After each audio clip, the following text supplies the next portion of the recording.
7 tahun silam saya dilahirkan dari keluarga yang taat beribadah. Bapak saya seorang bapak pastori, Bapak Pendeta Melki, SPH, MA, MPH. Ibu saya seorang perhimpunan wanita Kristen, Ratnawati, SPH, MA. Kalau kami beribadah, kami kecil itu dididik sudah taat. Jadi dari sekolah minggu sampai SMA Kristen, lulus SOM, tapi SOM itu sekolah orientasi melayani. Saya sekolah di STT Pelanggaraya, sekolah Tenggiling, di Tenggiling, sekolah tinggi teologi. 1 tahun di sana, tahun 2012 saya lulus. Saya jadi pendeta muda. Setelah ada 3 rumah dikasih. Sebelum itu ya kira-kira 9 kilometer di luar sudah. Yang orang Islam masuk ke dalam Kristen itu kami begitu bahagia. Beribadah apapun yang ada itu dikasih semua, fasilitas, termasuk saya sendiri. Jadi saya itu bukan sombong, 4 juta 1 bulan, mobil, motor, termasuk motor yang saya bawa ini itu adalah hasil dari gereja itu sendiri. hasil saya ketika saya khotbah di mana-mana, saya pernah bilang, wah enak juga hidup jadi pendeta ternyata. Ngapain nggak dari dulu juga? Karena sebagai pendeta itu difasilitasi apapun yang kita ingini bisa. Termasuk pembantu cewek. Bukan, ya, termasuk pembantu cewek. Pembantu cewek saya bukan saya ini. Di dalam 11 pembantu cewek itu semuanya saya tidurin. Oh, dosa saya sudah ditebus, Pak. Tenang aja.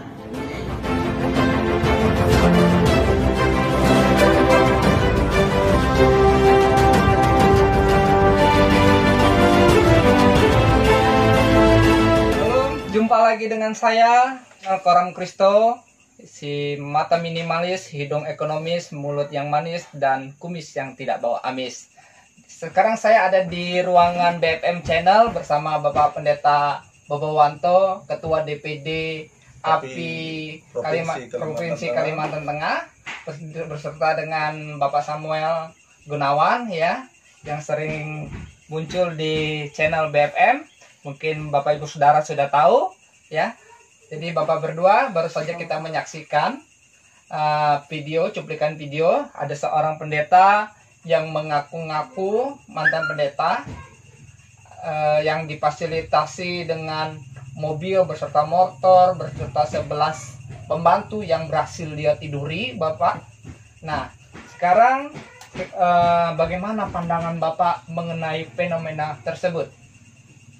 Ya, menurut saya fenomena ini cukup menggelikan dan juga menyedihkan, Pak. Ya, Pak. Ya, karena ini disiarkan menjadi viral dan juga dibicarakan di depan orang banyak. Ya, kita lihat dari videonya, mengaku sebagai seorang mantan pendeta, ya.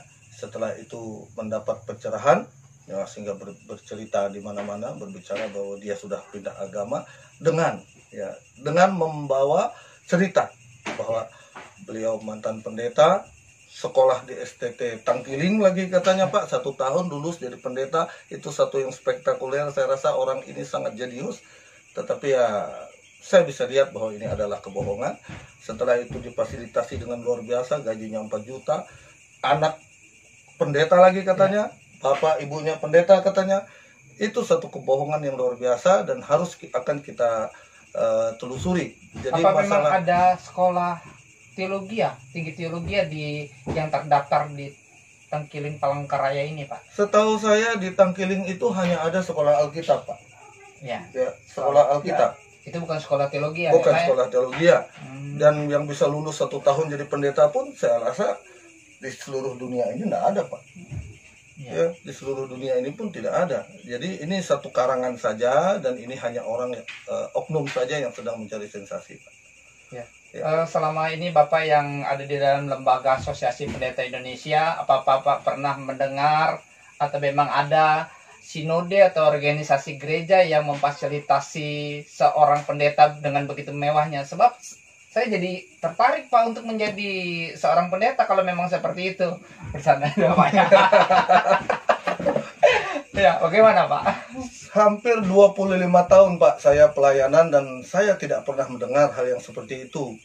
Mungkin fasilitas gaji atau insentif mungkin ada ya beberapa sinode yang menyediakan itu, tetapi dan lain-lainnya itu yang ditambah dengan 11 pembantu yang boleh dipakai seperti itu adalah kekonyolan dan kebohongan yang sebenarnya itu bodoh sekali kalau orang mau mendengar dan menerima itu sebagai kebenaran. Soal kesejahteraan hidup mungkin memang ada, tetapi kemewahan hidup kita belum pernah dengar ya Pak ya? Belum pernah, sangat belum pernah. Malah kita kan selama kita memilih untuk menjadi pendeta atau hamba Tuhan atau memimpin satu jemaat, ya kita malah lebih banyak berkorban, kita lebih banyak memberi, kita lebih banyak untuk menyerahkan seluruh apa yang kita miliki.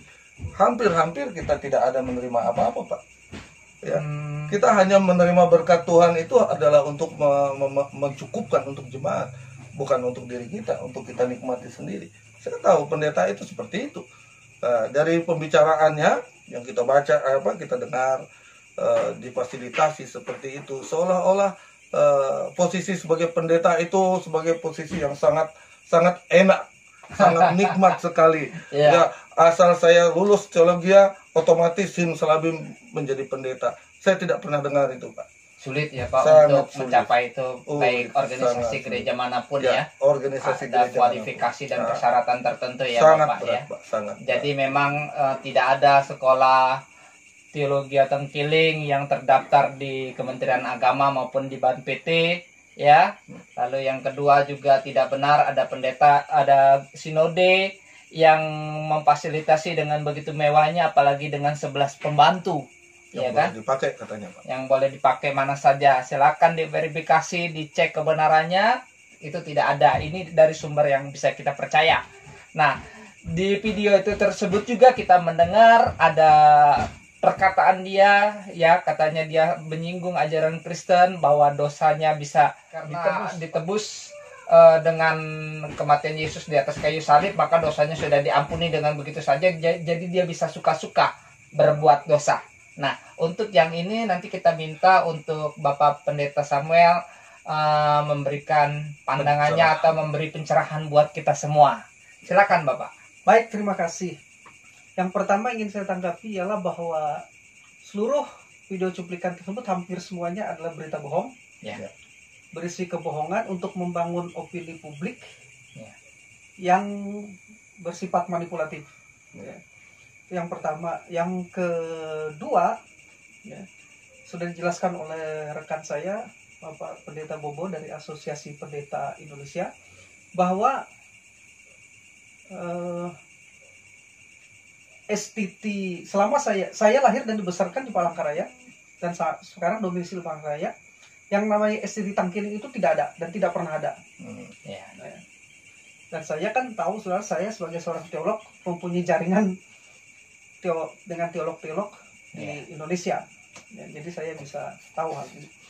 Nah, kembali kepada pertanyaan tadi, ya, terkait dengan perkataan mantan pendeta muda. Ya. Mantan pendeta muda ini dalam tanda kutip karena kami tidak percaya bahwa orang ini pernah menjadi pendeta muda. Ya.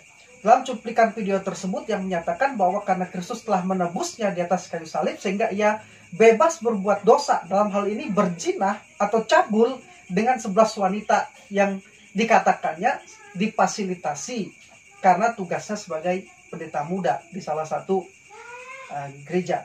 Ini merupakan pernyataan yang bodoh yang menunjukkan bahwa ia sebenarnya tidak mengerti iman Kristen. Karena itu menurut saya wajar saja kalau ia pindah agama, meninggalkan imannya, bukan karena dia mengerti agama Kristen, menghayati agama Kristen, tapi karena dia memiliki pemahaman yang salah, konsep yang salah tentang iman Kristen. Ya. Jadi orang ini tidak memahami dan tidak menghayati iman Kristen dengan benar. Ya. Nah, kekristenan memang mengajarkan bahwa keselamatan itu karena anugerah oleh iman. Artinya kita diselamatkan bukan karena perbuatan kita, tetapi perbuatan seseorang, yaitu Yesus Kristus yang telah mati di kayu salib untuk menebus kita. Jadi dalam Kristen itu keselamatan bukan karena jasa kita, tetapi karena jasa Kristus. Bukan karena pekerjaan kita, tapi karena pekerjaan Kristus. Kita menerima pekerjaan Kristus yang mendamaikan, menebus kita, mengampuni kita, dan membenarkan kita dengan iman. Sehingga keselamatan itu dalam kekristenan dari awal sampai akhir itu semua karena anugerah oleh iman. Ya. Kita menerima dan kita menjalani dengan baik. Nah, sampai di sini ada orang yang salah mengerti. Dia pikir ketika dia sudah diselamatkan iman, sekali selamat tetap selamat itu, padahal dia tidak menjalani kehidupan yang benar. Dia merasa selamat padahal dia tidak pernah selamat. Ya. Nah, jadi kalau orang itu sudah menjadi Kristen, apalagi sudah melayani Tuhan sebagai pendeta, merasa senang berbuat dosa, meniduri wanita-wanita, melakukan percabulan, justru ini dipertanyakan orang ini benar-benar memahami iman Kristen atau tidak. Yang jelas tidak. Karena iman Kristen sangat melarang apa yang disebut dengan percabulan. Ya. Dan suara dari mimbar dengan tegas para pendeta mengkhotbahkan supaya orang bertobat dari perzinahan dan percabulan. Betul. Itu bagian dari tugas pendeta dari mimbar. Betul. Lah, ini kok malah melakukan percabulan Ya. dengan 11 Betul, Pak. wanita. Berarti ini bukan pendeta, Tapi gadungan, atau pembohong. pembohong artinya. Ya. Ya. Nah, justru kita bisa telusuri ini, ya, karena ini tidak hanya pelecehan terhadap wanita, ya, tetapi juga pelecehan terhadap jabatan pendeta yang begitu terhormat di dalam gereja, dalam kekristenan. Ya. Jadi ini suatu pelecehan, suatu penghinaan terhadap jabatan pendeta sebetulnya. Berarti dia melakukan pembodohan publik ya, Pak ya? Pembodohan publik, jelas. Iya. Nah, perlu saya sampaikan, saya jadi pendeta sudah kurang lebih 15 tahun. Saya dilantik di Bogor tahun 2004. Dan untuk jadi pendeta muda, itu saya harus membutuhkan 3 tahun. Iya.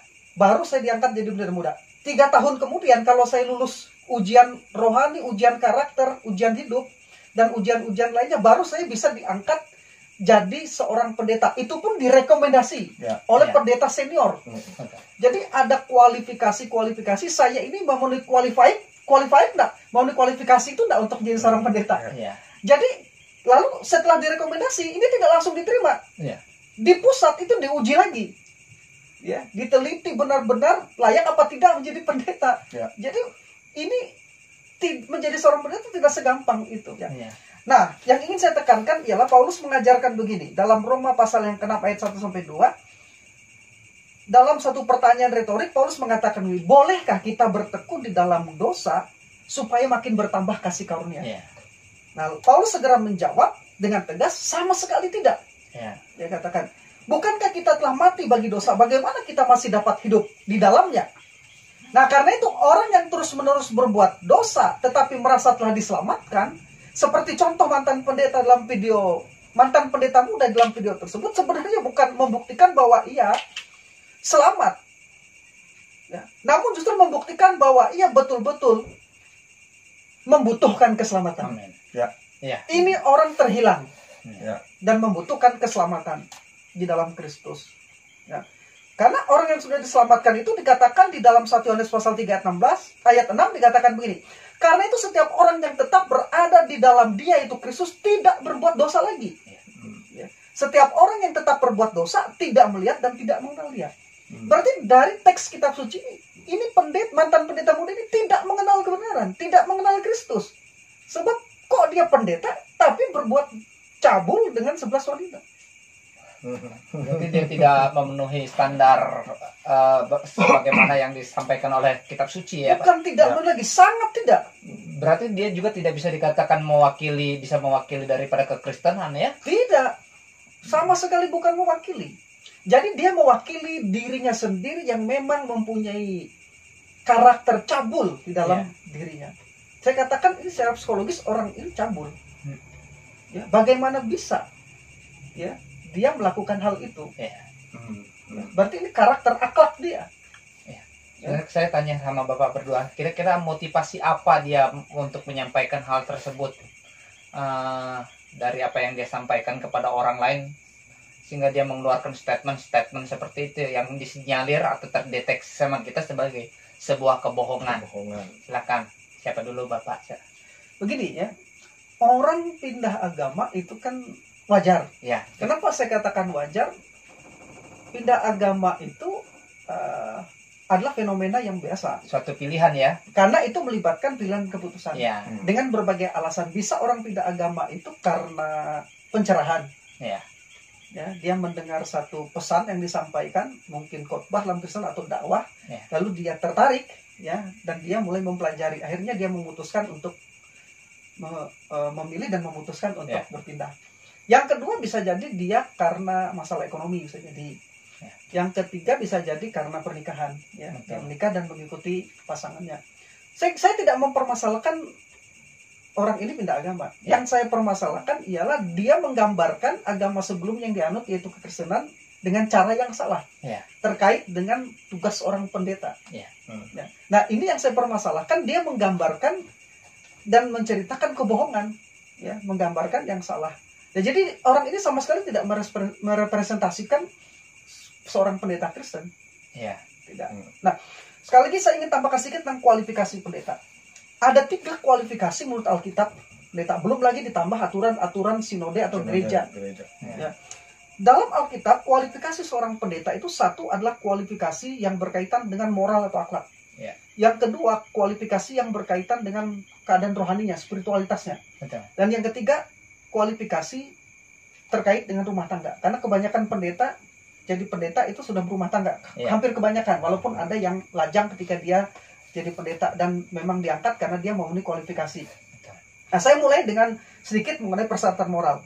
Contoh orang bisa menjadi pendeta dan persyaratan moral karena dia tidak bercacat, dapat menguasai diri, bijaksana, berperilaku baik, bukan pecandu alkohol, bukan hamba uang, tidak serakah, tidak pemarah, tidak angkuh, dan dia menyukai kebaikan. Itu kualifikasi moral. Ya. Nah, yang kedua, kualifikasi persyaratan terkait dengan rumah tangga, ya, yaitu dia harus suami dari satu istri kalau dia laki-laki, ya, kalau dia perempuan ya dia harus istri dari satu orang suami. Berarti kekristenan memang dari awal menekankan asas pernikahan monogami. Ya, jadi saya tidak dari sini saja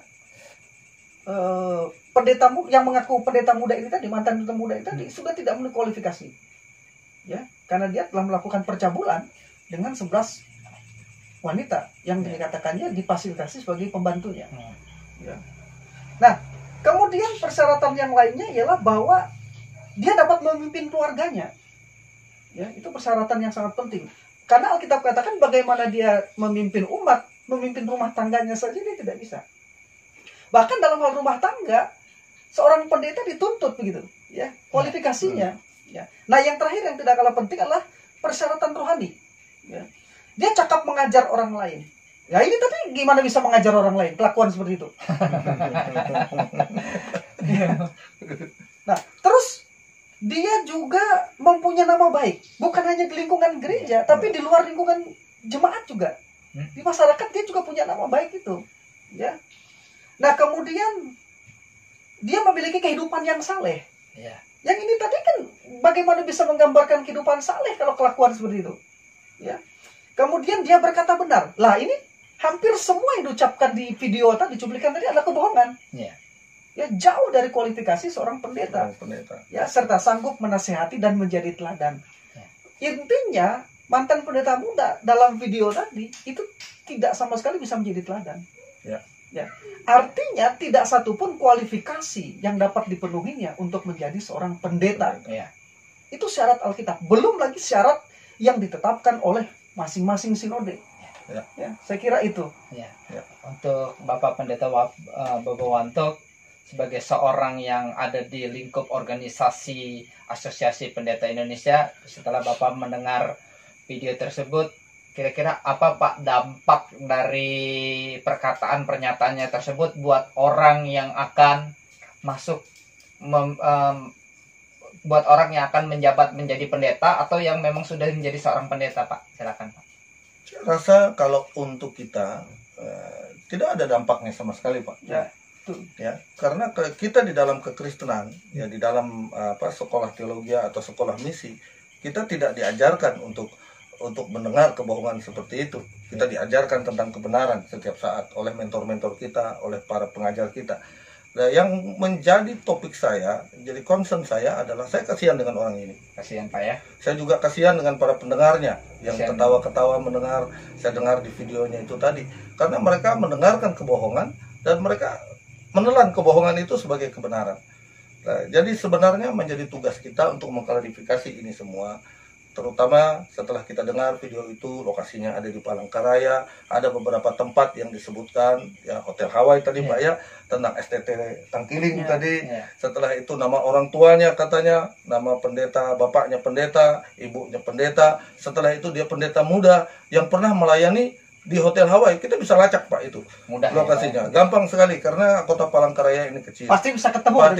Pasti kita ketemu dan kita klarifikasi dimanapun dia mengajar atau sedang berbicara, lokasinya tadi pun dapat kita temukan. Tetapi menurut saya tidak terlalu menjadi hal yang membebani kita, karena untuk kita ini ya untuk kita menjadi perbincangan saja dan sekedar untuk mengedukasi jemaat, dan juga kalau ada yang lain yang mau mendengarkan, sehingga orang itu nanti lebih bagusnya lebih bagus diserahkan saja ke polisi, atau kita akan simpulkan nanti kalau kita dari asosiasi pendeta yang akan berinisiatif untuk melaporkan orang ini. Seperti Pak Pendeta Samuel Gunawan tadi bilang bahwa orang ini kalau benar omongannya Pak bisa memakai 11 orang wanita, itu kan satu pelecehan seksual, satu penistaan, ya tindakan amoral yang jahat sekali, yang melanggar hukum-hukum positif juga, yang melanggar hukum-hukum adat juga Pak. Setelah itu melecehkan jabatan kependetaan. Saya sebagai pimpinan, ketua Dewan Pimpinan Daerah Asosiasi Pendeta, saya merasa bahwa saya akan berusaha mengklarifikasi ini. Saya akan berusaha investigasi ini. Kita pasti ketemu dengan orang ini. Saya tambahkan sedikit. Sekali lagi, saya dan kami pada dasarnya tidak menyoal orang ini pindah agama. Entah itu dari masalah pindah agama tadi saya katakan adalah sebuah fenomena yang wajar, entah itu dari Kristen ke Islam atau sebaliknya, tidak ada persoalan hal itu, asalkan bukan karena paksaan, melainkan berdasarkan pertimbangan pilihan keputusan yang sadar. Karena itu menurut saya fenomena pindah agama ini merupakan hal yang wajar dengan berbagai alasan. Nah, namun yang menjadi pesan saya adalah untuk mereka yang pindah agama adalah satu, lebih bersungguh-sungguh mempelajari dan mendalami agama yang baru dianutnya. Yang kedua, tidak perlu menghina atau melecehkan agama terdahulu yang ditinggalkannya, apalagi dengan pemahaman yang salah, yang keliru, yang sangat konyol, absurd, berisi kebohongan dan berita-berita yang bersifat manipulatif penipu. Nah, itu yang menjadi pesan saya. Maka dari itu, di dalam kekristenan juga kalau ada orang luar yang pindah agama, itu jangan dikasih panggung, jangan dikasih bicara, nanti dia salah bicara. Diedukasi dulu Pak ya. Dididik dulu dalam iman Kristen, dididik benar-benar sampai dia paham, sampai dia mengerti, dan tidak perlu menjelekkan agama. Kekristenan tidak pernah mengajarkan untuk menjelekkan agama manapun, karena semua agama memang betul mengajarkan kebaikan.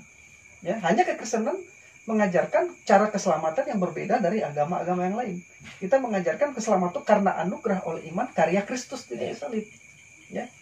Kita yakin bahwa semua seperti Buddha mengajarkan kebaikan dan luar biasa. Dan kita menerima itu. Hanya perbedaannya saya katakan tadi.